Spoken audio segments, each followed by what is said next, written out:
Ilocos Sur Provincial Comelec Office kinumpirma na may mga natanggap na ring pirma kaugnay sa isinusulong na charter change. Sundan sa report ni Ivy Hernando.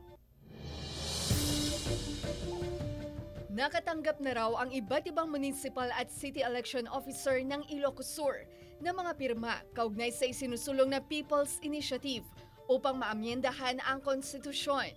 Kinumpirma yan mismo ng Provincial Election Supervisor ng Ilocos Sur. Then we will wait for the order of the Comelec and Bank for purposes of the verification of the signatures. Hindi nakita ng news team ang mga pirmang isinumite sa Comelec dahil nasa General Assembly ang mga election officer. Ang tanong, ano nga ba ang People's Initiative?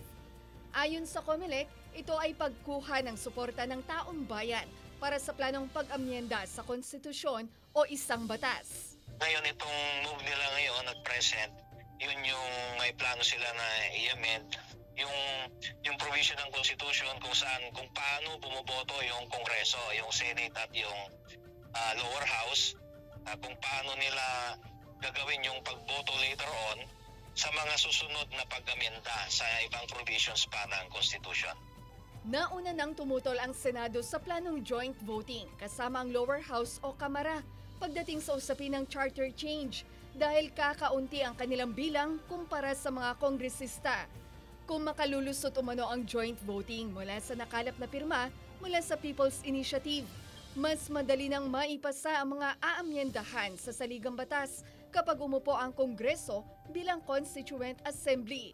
Ayon sa ating mga politiko, mga kongresista, ay gustong baguhin daw yung economic provision ng konstitusyon na kung saan ang pagmamay-ari ng mga korporasyon sa Pilipinas ay sa mga Pilipino sa halip ng mga dayuhan. Ayon kay Tabios, isang halimbawa sa paggamit ng People's Initiative ay ang pag-amyenda ng 1973 Constitution sa panunungkulan ng dating Pangulong Ferdinand Marcos patungo sa 1986. Ngunit ang implementasyon ay pagkatapos ng plebisito noong February 2, 1987, kaya tinawag na 1987 Constitution.